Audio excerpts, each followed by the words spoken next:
Morning. Isa pong pagpapala at pagkakataon para sa atin upang, muli, matipon at, mas, kilalanin ang Panginoon sa pamamagitan lamang ng Kanyang salita as a means of grace ng isang hanay.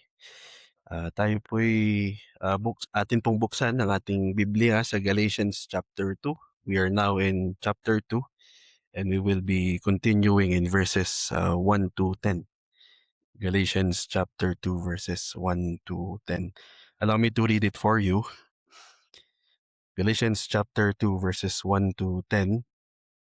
Then after 14 years, I went up again to Jerusalem with Barnabas, taking Titus along with me. I went up because of a revelation and set before them, though privately before those who seem influential, the gospel that I proclaim among the Gentiles, in order to make sure I was not running or had not run in vain. But even Titus, who was with me, was not forced to be circumcised, though he was Greek. He was a Greek. Yet because of false brothers secretly brought in, who slipped in to spy out our freedom that we have in Christ Jesus, so that they might bring us into slavery.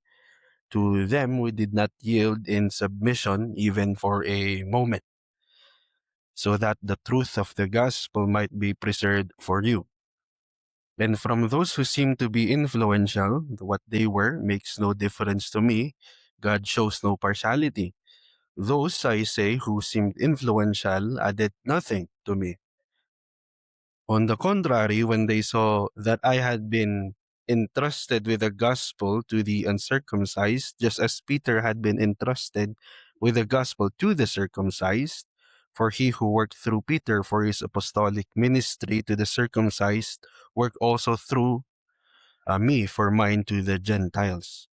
And when James and Cephas and John, who seemed to be pillars, perceived the grace that was given to me, they gave the right hand of fellowship to Barnabas and me, that we should go to the Gentiles and they to the circumcised. Only they asked us to remember the poor, the very thing I was eager to do. Yun po ang salita ng Panginoon. In 1618 to 1619, church leaders across Europe gathered in the Dutch city of Dordrecht, if I'm not mistaken. And it is also what became known as the Synod of Dort. The crisis centered on a group called the Remonstrants, or also known as the followers of Jacobus Arminius, pinanggagalingan ng Arminian theology, who argued that election was based on a foreseen faith, that grace could be resisted, and that perseverance was even uncertain, hindi sigurado. And po, the issue, as clearly stated, is not just nuance, it is concerning the very foundation of salvation. Okay, so to ask the question, was redemption ultimately grounded in God's sovereign care, sovereign grace, or in human response? Okay, and dito lumabas ang Synod of Dort, or also we call it Canons of Dort, not to create a new gospel, but to clarify and preserve what the scripture is already teaching. It's already existing. And that is that salvation is entirely sa gawa ng Panginoon lamang, from election to, as we have studied, glorification. Okay? And Galatians chapter 2 verses 1 to 10 records a similar moment. Okay? As what has been already happening in the previous verses, the gospel Paul preached was under pressure. Okay, and if we may remember, not from open pagans, but from professing believers who sought to supplement grace. But then, what followed was not innovation, rather the preservation, and now the public affirmation of the gospel that Christ had already revealed. Okay? Kaya sa umaga pong ito, ang nais kong dalhing mensahe, the gospel revealed by Jesus Christ is complete. It is sufficient and it is unalterable. It cannot be changed. Therefore, it must be preserved, defended, and affirmed as the only ground of salvation and unity in the church. Okay? The gospel revealed by Jesus Christ is complete, sufficient, and unalterable. Hindi mababago. Therefore, it must be preserved, defended, and affirmed as the only ground of salvation and unity in the church. Okay? So if the gospel is complete and unalterable, then we must see how ang katotohanan na ito was demonstrated in history through our passage this morning. And hopefully we can see it through three movements na ipine-present ni Pablo. First is the gospel being privately examined. Second is the gospel publicly defended. And third, the gospel being officially recognized. Okay? And hopefully each stage ay makita natin kung paano in-reveal ng Panginoon na siya ang nagpe-preserve ng salita, ng kanyang salita. Okay, so the gospel privately examined. Okay, now after defending the source of the gospel in verses 11 to 24 sa chapter 1, Paul now defends its stability. Okay, or in other words, ang integrity more ng salita. So if chapter 1 proved that his gospel was not learned from men, chapter 2 begins to prove that it was not corrected by men. Okay, so this is, so reading verse 1, then after 14 years, I went up again to Jerusalem with Barnabas, taking Titus along with me. Okay, sa aking pagbabasa, hindi ko po agad nakita kung gaano ka-significant or kahalaga ang 14 years span na binabanggit ni Pablo sa verse 1, speaking of his absence. Okay? Whether this is viewed from his conversion or his first Jerusalem visit, since this is already his second, the duration or the 14 years speaks out something very subtle yet loud. Okay? For 14 years, Paul did not orbit. He did not go around Jerusalem as a dependent student. For more than a decade of apostolic ministry has passed. Okay? Yet in the other side, churches were planted, such as in the regions of Syria and Cilicia. The gospel flourished among the Gentiles.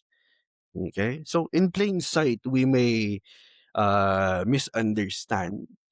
But this is not arrogance. Not to say as if kahit wala ako sa Jerusalem, nagbubunga pa rin ang mga iglesia. Okay? Rather, this is even Christology. Okay? And why it emphasizes that Christ alone is the head of the church. Okay? Apostolic authority flows from him, not from Jerusalem's reputation. So Paul's long absence demonstrates that his gospel stood because Christ himself stood behind it. Okay? The 14 years prove that Paul's apostleship was not sustained by Jerusalem's supervision dahil nga wala siya doon for 14 years. But then again, by Christ's commission. Okay? The churches did not survive because Paul remained connected. The churches survived because Christ himself governs his church. Okay? The gospel endured because its source and sustainer is the risen Lord. Okay? Yet, Paul does not go to Jerusalem casually. We further read in verse 2, I went up because of a revelation. Okay, now here we see a redemptive or historical moment preserved dito sa Galatians, a portion of scripture that shows how God formerly, please note formerly, communicated his immediate will to the prophets and of apostles in their age. Ano po? So in other words, he was not summoned for correction of his gospel, nor was he seeking approval because he doubted his gospel. He went because God directed him. Okay? Ang ganda nga po ng comment ni Calvin sa part na ito. He says that this strengthens Paul's argument. The consultation that confirmed his doctrine was itself ordered by God. Okay? The gospel was not established by men's concurrence or approval, but by God's divine orchestration. Okay? And we also read in verse 1 that he brings with him two witnesses, which are Barnabas and Titus. Barnabas, a respected co-worker, Titus, an uncircumcised Greek. Okay? Now, malalaman po natin na mas higit pa as we continue forth our studies. But to answer the question why these were his companions, we come to understand that the bringing of Titus with him is not incidental or dahil lang sa sitwasyon nila. He is a living case of what he wants to refute against the Judaizers' claim, insisting that gospel requires circumcision. Okay, therefore leaving Titus to stand condemned. Okay, but on the other side of that, if indeed the gospel is grace alone, by grace alone, Titus then stands free. Okay, so we see this reason. This is the reason why Paul brings Titus. He wants to demonstrate what later on Luther pertains to as gospel liberty. Okay, defined as freedom of the conscience from the law as a means of justification. Okay, so this is a part of the revealing of the gospel's mystery, where Gentiles are also fellow heirs, members of the same body, and partakers of the promise in Christ, okay, which is what we can see in Ephesians chapter 3. Okay. Then Paul writes further in 2b, I set before them the gospel that I preach among the Gentiles, but privately before those who seemed influential. Okay, so here we can notice care and wisdom sa kanyang pakikiusap sa kanila. Acting very careful for the sake of unity in the truth. Okay, so we read that the meeting was private, thus emphasizing that this was not a theatrical confrontation, but a wise pastoral approach. Okay, while it is true that Paul does not treat the gospel as something negotiable, neither does he seek unnecessary public rupture. Okay? So for the sake of unity and mission, he consults these recognized leaders privately. Okay? So further into wisdom and care sa kanyang approach, he calls them those who seemed influential. Okay? We see him using words that carry respect. Okay? But not only that, it also carries restraint. For indeed, they were influential, but we notice the words that Paul added, those who seem to be. Okay? So in other words, Paul still honors their position, yet he refuses to exaggerate it. Okay? He refuses na i-highlight ang kanilang authority. Okay? And we will hopefully understand this more sa ating mga susunod na punto. Okay, so this teaches us that authority in the church is real. Okay? Through the office, understanding deeper Christ as the head. Okay? But with the thought that Paul doesn't want to exaggerate it, it must mean that authority should be ministerial and not magisterial. Okay? Leaders are stewards of the gospel, okay? Not its architects. Okay? Sabi nga ni Pablo sa verse 8 in chapter 1, final authority rests in the gospel itself, not in any human reputation. Okay? So we come to realize, pakikitungo ni Pablo, he's not just acting only to secure the truth na kanyang inaakisa nga sa kanya, but also to guard the church as a whole, okay? As in its unity. Okay? So verses 1 and 2 teaches us that the gospel revealed by Christ is indeed complete, and therefore it is not subject to human correction.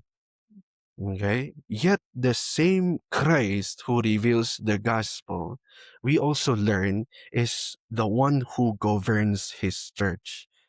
Okay? Since authority is derived from Christ alone, all the more that unity sa kabila ng na-reveal na katotohanan na ito stands very essential para sa mga buhay ng isang hanay. Ano po? So while it's true that the gospel's truth does not depend on human ratification, its flourishing within the church is strengthened kapag ang mga mananampalataya ay tumatayang isa kay Kristo. Okay?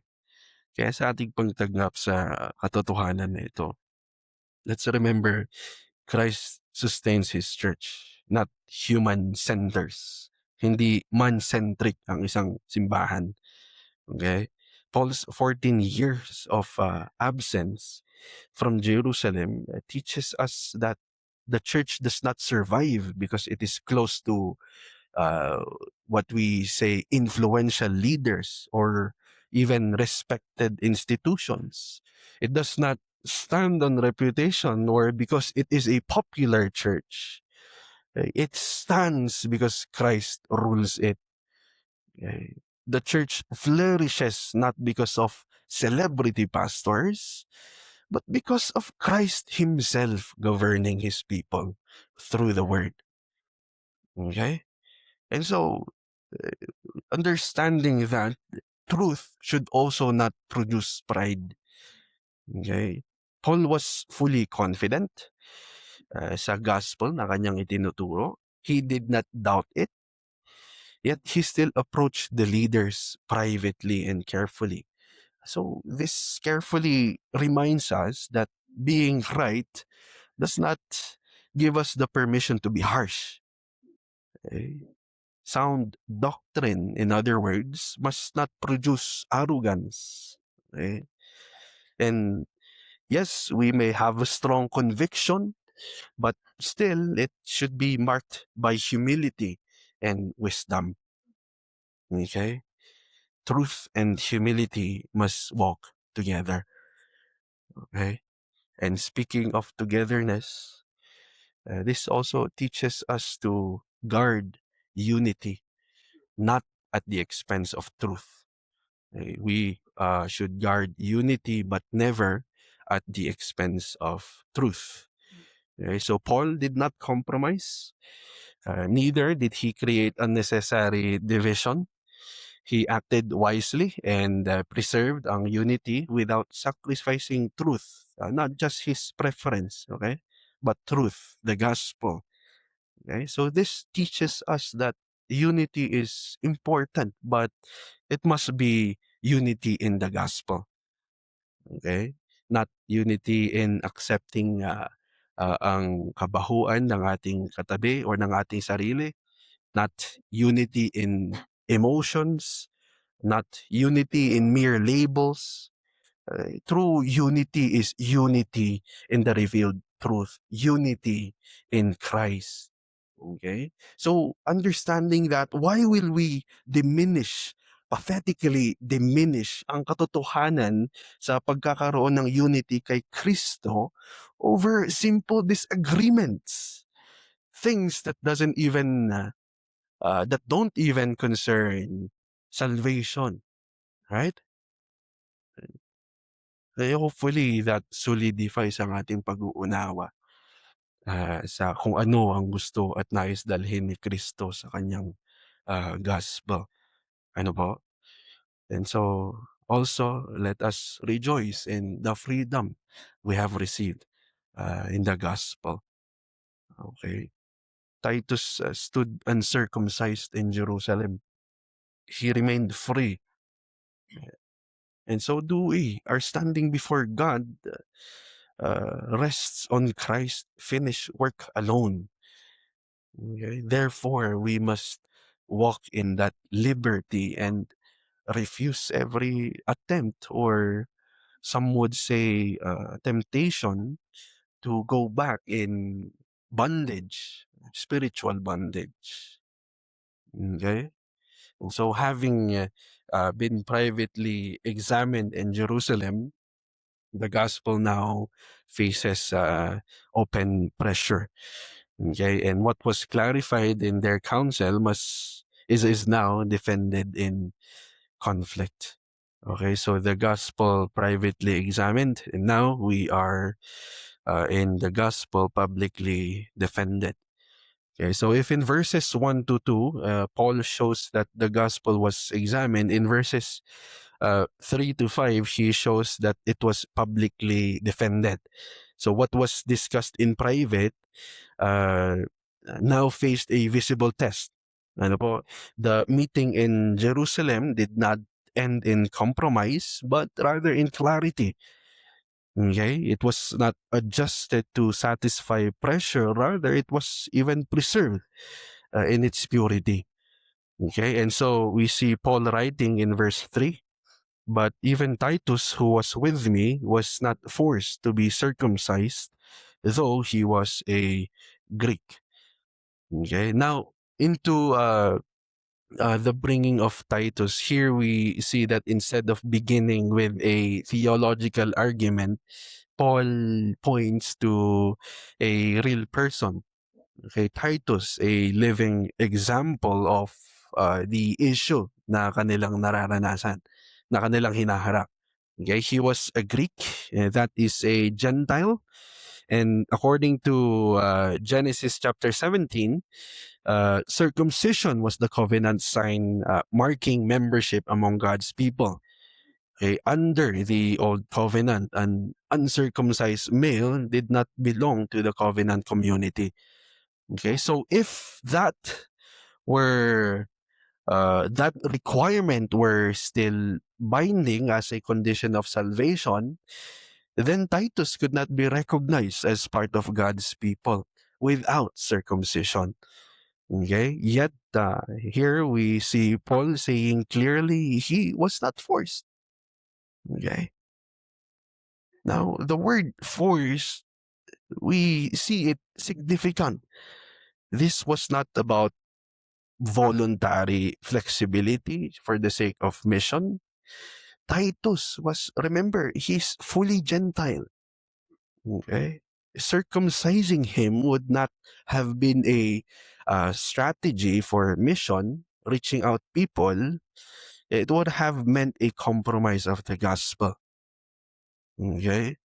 And such compromise would have sent a powerful message.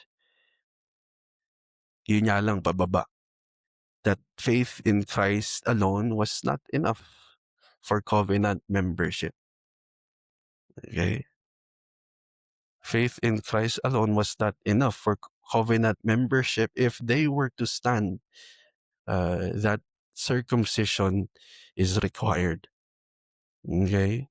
Therefore, by refusing to require circumcision for Titus, the Jerusalem leaders showed that they agreed with Paul's law-free gospel para sa mga hentil. Ano po? Titus remained uncircumcised and yet he remained a true brother in Christ. His very presence confirmed that justification does not depend on works of the law. Okay? And this is how significant it is. This was not a small or cultural detail. It was a public declaration that sinners are justified by grace alone, through faith alone, in Christ alone. Okay? Ngunit as how defending went over the writings of Paul, he doesn't describe this as something peaceful or uncontested. He immediately explains why the issue of the circumcision even arose. Ano po? He writes in verse 4, yet because of false brothers secretly brought in, who slipped in to spy out our freedom that we have in Christ Jesus, so that they might bring us into slavery. Okay? So the issue that was brought forth was by false brothers. Okay? These were not merely, maybe we're thinking, confused believers. No, they were called false brothers. In other words, they claimed to belong to Christ, but their teaching contradicted the gospel itself. Okay? So to require circumcision as something necessary for salvation, this is not a small correction. It is another gospel, something wrong. Okay? And for Paul, it seems that their methods were subtle, hindi mapapansin, and deceptive. They were secretly brought in. They slipped in. Their purpose was not to strengthen the church, but to spy out its freedom. And we know spying out or spy throughout history, it suggests infiltration. Ano po? As how spies would do sa kanilang mga kaaway through their opposing parties. It meant na sila ay may masamang binabalak. Okay? And in their case, to bring into demise their freedom. To bring into demise their freedom. They might bring us into slavery. Okay? So what are they spying on? Ano ang balak nilang sirain? Their freedom in Christ. Okay? Or in Paul's words, of course, our freedom that we have in Christ Jesus. Okay? Now, to clarify, this freedom is not independence from God. Okay? It is not a license for what we know as antinomianism. Okay? It is freedom from the law as the basis of justification. Okay? It means that our acceptance before God does not depend sa ating obedience to the Mosaic law, but on Christ's finished work. Okay? It is the freedom of sons who have been adopted into the people of God, not the bondage of slaves who, what we know, must always earn approval. Okay? Again, if circumcision were required for salvation, then believers in that time would be brought back under the old covenant structure as if Christ had not fulfilled it. Okay? It would mean reversing redemptive history. It would be like returning to Egypt after being delivered into a new Exodus. after crossing the Red River, okay, going back to through the Red River. Okay. So we understand sa paano harapin ni Pablo sa kanyang pakikitungo. He sees clearly what is at stake. Eh, what appears to be a concern for obedience in reality is actually a move towards slavery. Eh, what claims to defend holiness actually undermines grace. Okay? Legalism. Okay? But because Paul understood ang kaseryosohan ng issue na ito, in verse 5, he firmly says, "To them we did not yield in submission, even for a moment, so that the truth of the gospel might be preserved for you." Okay, so not for a moment, not nor an hour or even a minute, not even the slightest of interest. Okay? As we have seen sa mga sinusulat ni Pablo, he was not naturally stubborn. Okay? In matters that were indifferent, he could be flexible. Katulad niya ng nangyari sa 1 Corinthians chapter 9, where he bore with the weak and he also adapted himself for the sake of mission. Okay? Although here we see that it was a totally different situation.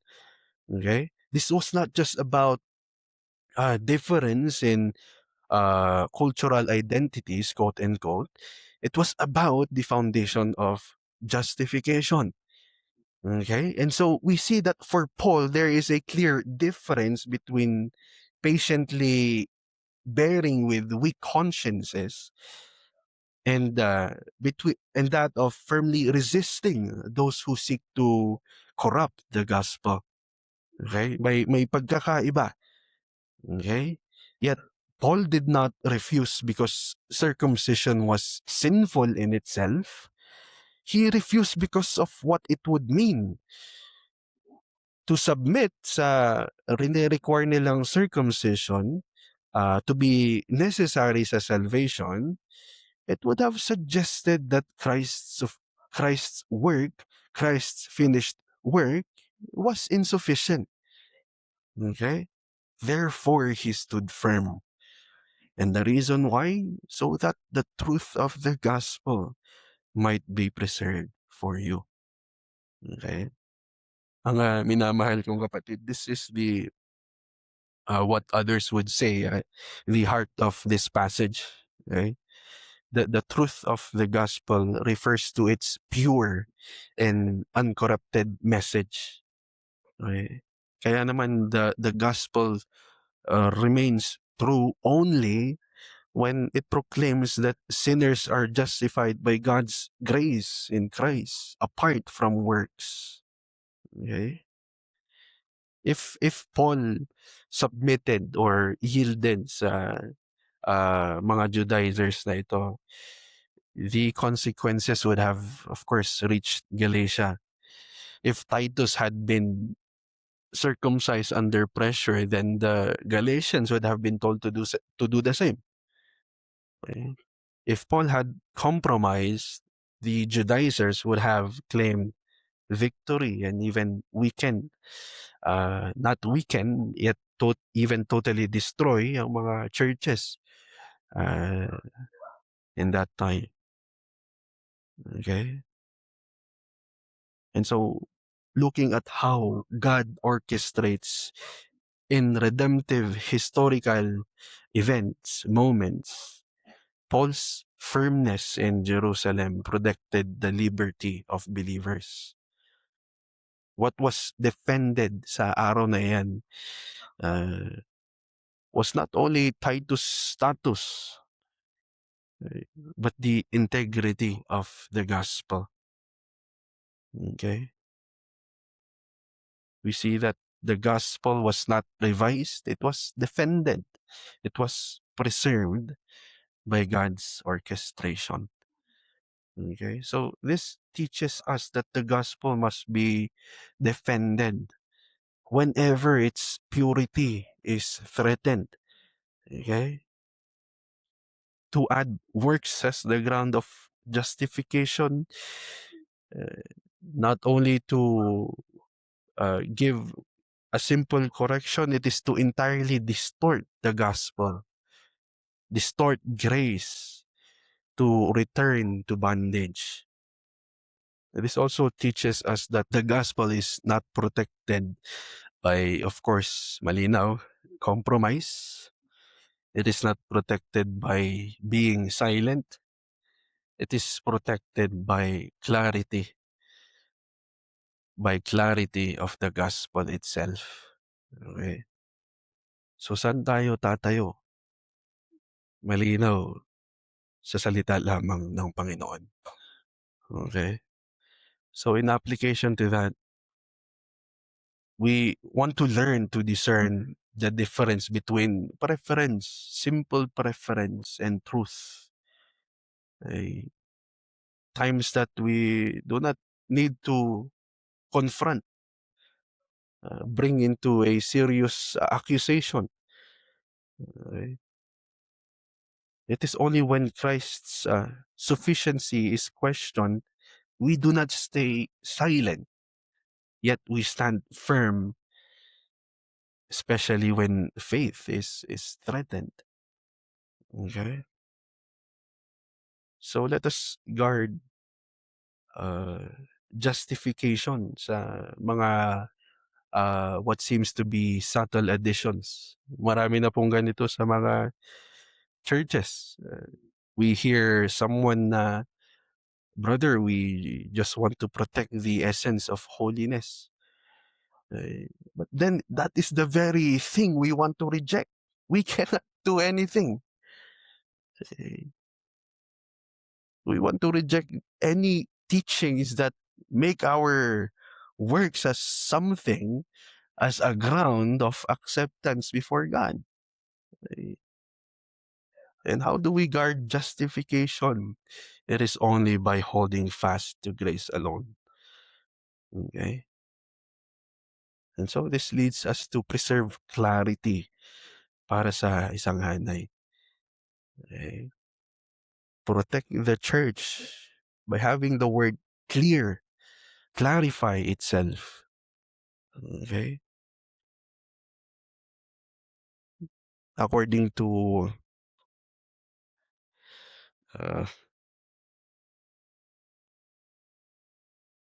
kalimutan ko na.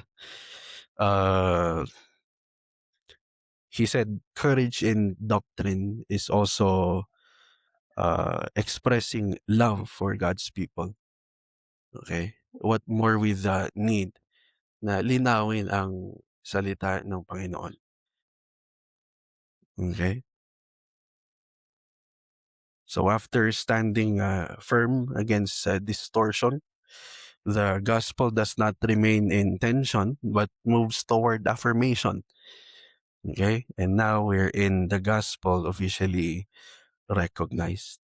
Okay, so if in verses 1 to 2, the gospel was privately examined, in verses 3 to 5, it was publicly defended. Now in verses 6 to 10, it is now officially recognized.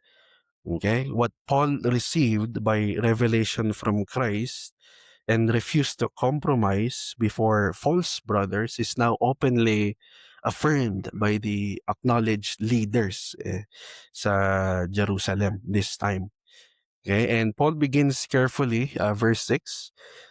And from those who seem to be influential, what they were makes no difference to me. Okay, God shows no partiality. Those, I say, who seemed influential added nothing to me. Okay, so here, Paul does not deny that these men, James, Cephas, and John, were respected leaders. Okay? He respects them. They were widely even regarded as pillars if we read the next verses. Okay, yet he refuses to speak of these people in a way that would suggest their authority stands above the gospel, that it is absolute. Okay? So their reputation, however real, we understand that it does not determine truth.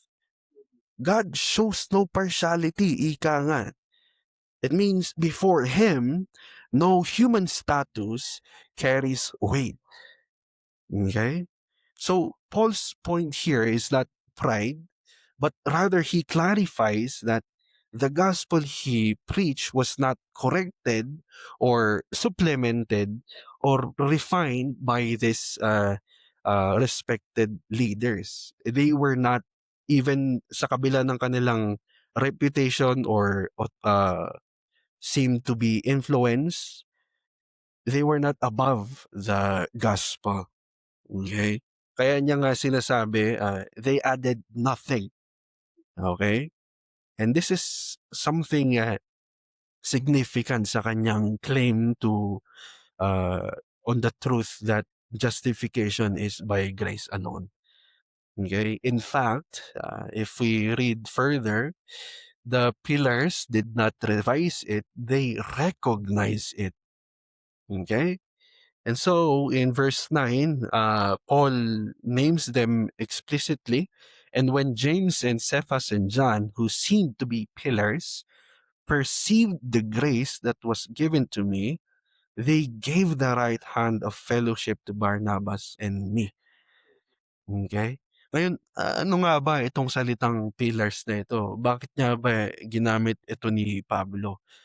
Okay, the word pillars, it suggests stability and perhaps a foundational strength sa isang hanay, ano po, within the church. Yet, again, Paul qualifies the phrase just as how he did a while ago, who seemed to be pillars. Okay? Not to diminish them, but to prevent idolatry. Okay? And this is the reason why Paul doesn't exaggerate authority of leaders. Okay? Indeed, their leadership is real, but it is not absolute. Okay? The church rests on Christ, and its leaders in the office serve within this foundation. Okay? With Christ as the head. Okay? Kanya ring ipinaglilinaw, what they perceived was the grace that was given to me. Okay, here we see Paul attributing everything sa kahabagan ng Panginoon. Ano po? His calling, his ministry, his apostleship. These are not products of what he gave to us efforts. These were gifts of God. Okay? Now, what is more humiliating or nakakapagpakumbaba is that when the pillars recognize that grace, they extended the right hand of fellowship. Okay, so we see a public sign of partnership, of unity, of being under the shared gospel. Okay, mga kapatid, if I may speak in behalf of what I have experienced sa pagstay ko sa Manila, when we understand this, it negates the ideology of papacy. Okay? Sadly, I've witnessed pastors who don't even seem to be pillars. Perhaps ignorantly, they appeared to be popes, monopolizing or governing churches that they are not even a part of. Okay? Further into that, the agreement is then summarized. Okay? That we should go to the Gentiles and they to the circumcised. Okay? So this was not a rigid or biglang paghiwalay, or it doesn't pertain to as something na may boundary. Ibig sabihin, diyan ka lang, dito ako. No, there's still an extension of fellowship. Thus, if we understand that, it still is a recognition of a shared mission, a shared gospel. Okay, when we read that we should go to the Gentiles and they to the circumcised. Okay, and so Paul would continue to preach first to the Jews wherever he went, and Peter would minister among Gentiles when providence opened the door, as we see in Acts chapter 10. Okay, the agreement sa kanilang paghiwalay, it reflects wisdom in stewardship of the word. Okay, not separation, total separation, even slightest of separation dahil sa doktrina. Okay, this brings us a lot more sa kung ano ang ating mga hinahangad sa ating mga uh, associations, ano? Okay. Thus, the consultation in Jerusalem, it concludes not with correction, but with confirmation of the revealed gospel. Not with subordination, but even with partnership. Okay. Not with a new doctrine, but with shared stewardship. Okay. Even towards the poor, as said in verse 10. Okay. So this teaches us that the gospel revealed by Christ is not dependent sa authority ng kung sino man. Okay? Sino mang tao. Yet it is joyfully affirmed within the communion, fellowship ng mga hanay, ng isang hanay. Okay? The Jerusalem pillars did not complete Paul's gospel. In fact, they recognized it, its divine origin, and further extended ang fellowship. Dahil there is only one gospel.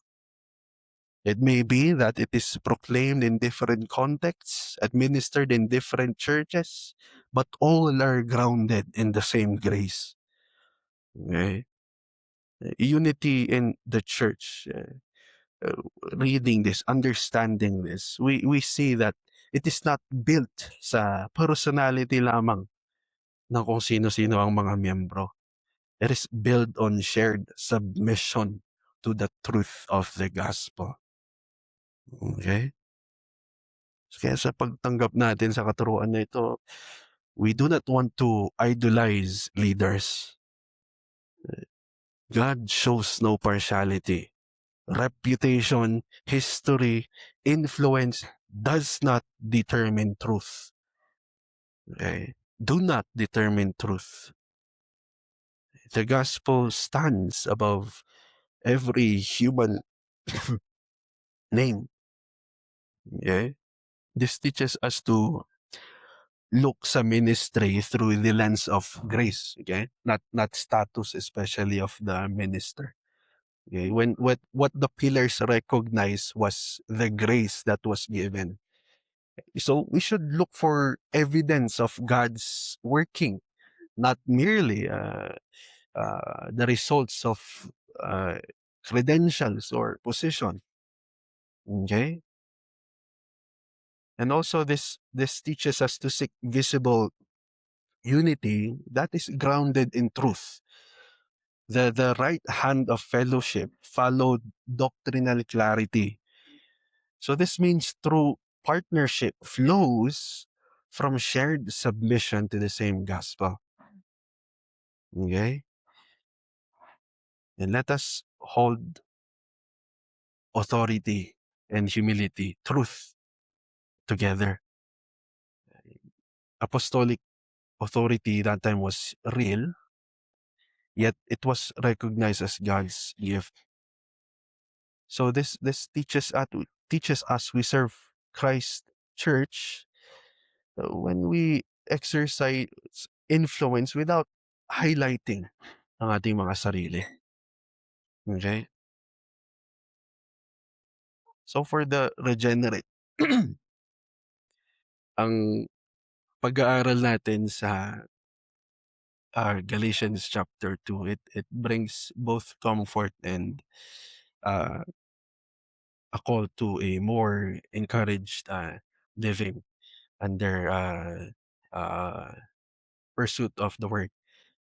Let's remember our salvation does not rest on something unstable like that of a web built bridge. It rests on Christ alone, the solid rock, the firm foundation. Okay? The same gospel revealed by him, defended by Paul in that time, affirmed by the apostles, is the same gospel that secures us today. Okay? Therefore, stand firm. Do not return to bondage. Guard the truth. Love the church. Walk in the freedom Christ has provided through his blood. Okay? Christ has purchased with his blood. Okay? At para sa mga hindi mananampalataya, this leaves no refuge in religious effort or practices. Nakita natin, circumcision could not justify Titus. Okay? If righteousness could be added, then Christ would have not needed to die. Hindi na kinailangang mamatay ni Kristo kung kaya naman pala natin maging righteous sa harapan ng Panginoon. Okay? But He did die because we cannot save ourselves. Okay? So let us continue to repent sa pagtitiwala sa ating mga sarili. Abandoning every attempt upang i-supplement si Kristo. There is nothing to supplement Christ. Okay? We can only flee to Him alone. Okay? Kung aking mabanggit, Thomas Watson, he wrote, "Till sin be bitter, Christ will not be sweet." Okay? Till sin be bitter, Christ will not be sweet. So let the bitterness of self-righteousness drive us to the sweetness of God's grace. Okay? And so again, the gospel, it was not revised, it was preserved. And until now, it still stands, calling sinners to repentance, saints to perseverance, until the day we see the one who revealed it face to face. Okay? Tayo po ay manalangin.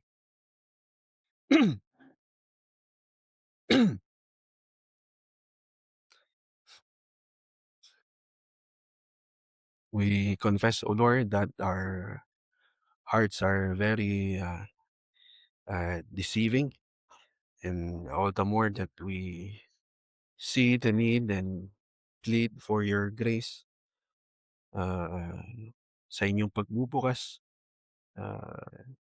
mula sa inyong salita as to how we see less of ourselves and more of Christ, teaching us more of a life that you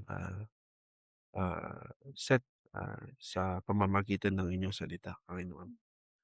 And we can only depend sa iyong kahabagan sa amin. Indeed, there is nothing that we can do to add sa inyong gawaing pagliligtas. Ngunit ganun din, kami ay humihingi ng tulong sa inyong patuloy na pagbago sa bawat isa sa amin, sa inyong gawaing pagpapakabanal sa inyong mga hinirang, Panginoon. Madakila po kayo. Ito po ang aming dinadalangin sa pangalan ni Jesus. Amen.